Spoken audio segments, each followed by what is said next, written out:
अस्सलाम वालेकुम जी। ਤੁਸੀਂ ਵੇਖ ਰਹੇ ਹੋ YouTube ਚੈਨਲ ਕੈਸਰ ਅਬਾਸ 8066 ਦੇਸੀ ਗੋਟ ਫਾਰਮ। ਅੱਜ ਤੁਹਾਡੇ ਭਰਾਵਾਂ ਨਾਲ ਡਿਸਕਸ ਕਰਾਂਗੇ ਕਿ ਜਿਹੜਾ ਭਰਾ ਨਵਾਂ ਗੋਟ ਫਾਰਮ ਸਟਾਰਟ ਕਰਨਾ ਚਾਹੁੰਦਾ ਕਾਰੋਬਾਰ, ਨਵਾਂ ਸ਼ੌਕੀਨ ਭਰਾ ਹੈ, ਉਹਦੇ ਵਾਸਤੇ ਕਿਹੜੀ ਬਰੀਡ ਅੱਛੀ ਰਹੇਗੀ। ਉਸ ਭਰਾ ਵਾਸਤੇ ਮੇਰਾ ਮਸ਼ਵਰਾ ਦਾਤੀ ਹੈ। 15 ਤੋਂ 20 ਸਾਲਾਂ ਮੈਂ ਤਜਰਬਾ ਉਸ ਭਰਾ ਨਾਲ ਸ਼ੇਅਰ ਕਰ ਰਿਹਾ ਆਪਣਾ ਕਿ ਉਹ ਦੇਸੀ ਦੋਗਲੀ ਬਰੀਡ ਤੋਂ ਸਟਾਰਟ ਕਰੇ। ਜਿਸ ਤਰ੍ਹਾਂ ਮੈਂ ਸਟਾਰਟ ਕੀਤਾ ਸੀ ਅੱਜ ਤੋਂ 20 ਸਾਲ ਪਹਿਲੇ, ਤੇ ਮੈਨੂੰ ਇਸ ਬਰੀਡ ਦੇ ਵਿੱਚ ਬਹੁਤ ਫਾਇਦਾ ਮਿਲਿਆ, ਬਹੁਤ ਮੁਨਾਫਾ ਮਿਲਿਆ। ਮੈਂ ਇਸ ਬਰੀਡ 'ਤੇ ਕੰਮ ਕਰ ਰਿਹਾ। ਵੱਡੇ ਕੰਨਾਂ ਵਾਲੀਆਂ ਬੱਕਰੀਆਂ, ਮੱਖੀ ਚੀਨੀ, ਅੰਮ੍ਰਿਤਸਰੀ, ਬੀਤਲ, ਉਹਨਾਂ ਦੇ ਚੱਕਰ ਵਿੱਚ ਮੈਂ ਨਹੀਂ ਪਿਆ। ਉਹ ਵੱਡੀਆਂ ਅਗਰ ਤੁਹਾਨੂੰ ਸ਼ੌਕ ਹੈ ਉਹਦਾ, ਤੇ ਤੁਸੀਂ 2-4 ਸਾਲ ਇਹਨਾਂ 'ਤੇ ਤਜਰਬਾ ਕਰੋ ਛੋਟੀ ਬੱਕਰੀਆਂ 'ਤੇ। ਫਿਰ ਤੁਸੀਂ ਉਹ ਬੱਕਰੀਆਂ ਲੈ ਆਵੋ ਵੱਡੀਆਂ ਕੰਨਾਂ ਵਾਲੀਆਂ, ਮੱਖੀ ਚੀਨੀਆਂ ਲੈ ਆਵੋ, ਅੰਮ੍ਰਿਤਸਰੀ ਲੈ ਆਵੋ, ਬੀਤਲ ਲੈ ਆਵੋ, ਨਾਗਰੀਆਂ ਲੈ ਆਵੋ, ਫੈਸਲਾਬਾਦੀ ਲੈ ਆਵੋ ਬਰੀਡ। ਤੇ ਸਭ ਤੋਂ ਜ਼ਿਆਦਾ ਮੁਨਾਫਾ ਬਖਸ਼ ਇਹ ਛੋਟੀ ਬਰੀਡ ਹੈ, ਦੇਸੀ ਦੋਗਲੀ। ਇਹਦਾ ਫਾਇਦਾ 15 ਮਹੀਨਿਆਂ 'ਚ 2 ਦਫਾ ਬੱਚੇ ਦਿੰਦੀਆਂ ਨੇ, ਔਰ ਇਹਨਾਂ ਦੇ ਬੱਚਿਆਂ ਦਾ ਗੋਸ਼ਤ ਬਹੁਤ ਜ਼ਿਆਦਾ ਵੱਧਦਾ ਹੈ। ਇਹ ਜਿਹੜੀ ਦੇਸੀ ਦੋਗਲੀ ਬਰੀਡ ਹੈ, ਮੋਟੀ ਹੱਡੀ ਦੇ ਬੱਚੇ ਹੁੰਦੇ ਨੇ ਇਹਨਾਂ ਦੇ, ਮੋਟੀ ਹੱਡੀ ਦੇ ਬੱਚੇ ਹੁੰਦੇ ਨੇ ਇਹਨਾਂ ਦੇਸੀ ਦੋਗਲੀ ਬਰੀਡ ਦੇ। ਔਰ 8 ਮਹੀਨੇ ਵਿੱਚ ਬੱਚਾ ਜਿਹੜਾ ਨਾ ਤੁਹਾਡਾ 60, 65, 70 ਹਜ਼ਾਰ ਦਾ ਤੁਸੀਂ ਸੇਲ ਕਰ ਸਕਦੇ ਜੇ।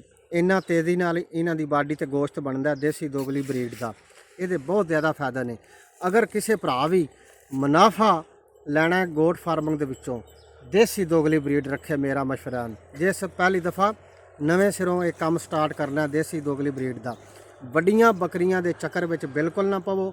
ਅਗਰ ਤੁਸੀਂ ਵੱਡੀਆਂ ਬੱਕਰੀਆਂ ਦਾ ਸ਼ੌਕ ਪੂਰਾ ਕਰਨਾ, ਤੁਸੀਂ ਬਾਅਦ ਵਿੱਚ ਕਰ ਲਓ, ਸਾਲ 2 ਸਾਲ 3 ਸਾਲ ਬਾਅਦ, ਜਦੋਂ ਤੁਹਾਨੂੰ ਮੁਨਾਫਾ ਆਉਣਾ ਸ਼ੁਰੂ ਹੋ ਜਾਏ।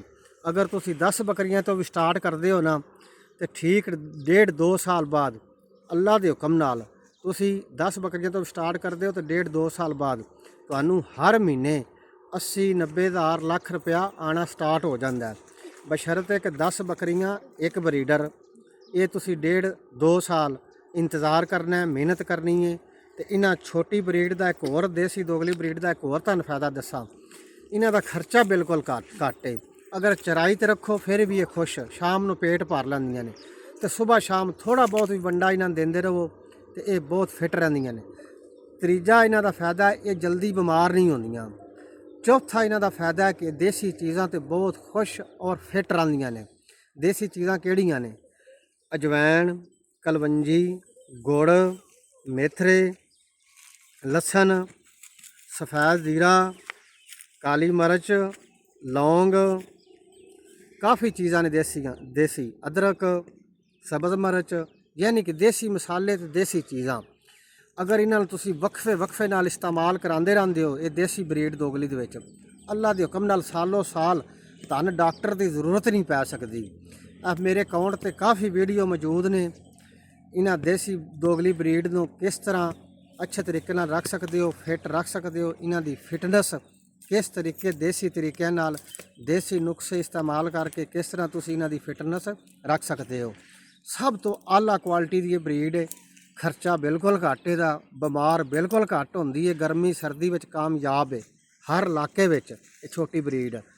ਮੈਂ ਜਦੋਂ ਦਾ ਕੰਮ ਸਟਾਰਟ ਕੀਤਾ 20-25 ਸਾਲ ਹੋ ਗਏ ਨੇ, ਮੈਨੂੰ ਬਹੁਤ ਇਹਦੇ 'ਚ ਮੇਰਾ ਮੁਨਾਫਾ ਮਿਲਿਆ ਇਸ ਬਰੀਡ 'ਚੋਂ, ਤੇ ਮੈਂ ਉਹ ਬਰੀਡ ਹੀ ਹਾਲੇ ਤੱਕ ਇਸਤੇਮਾਲ ਕਰ ਰਿਹਾ, ਰੱਖੀ ਹੈ ਗੋਟ ਫਾਰਮਿੰਗ ਦੇ ਵਿੱਚ, ਔਰ ਅੱਲਾ ਦੇ ਹੁਕਮ ਨਾਲ ਬਹੁਤ ਮੁਨਾਫਾ ਮੈਨੂੰ ਮਿਲ ਰਿਹਾ। ਇਹਦੇ ਬਹੁਤ ਫਾਇਦੇ ਨੇ। ਜਿਸ ਭਰਾ ਵੀ ਪਹਿਲੀ ਦਫਾ ਕੰਮ ਸਟਾਰਟ ਕਰਨਾ, ਦੇਸੀ ਦੋਗਲੀ ਬਰੀਡ ਤੋਂ ਸਟਾਰਟ ਕਰੇ।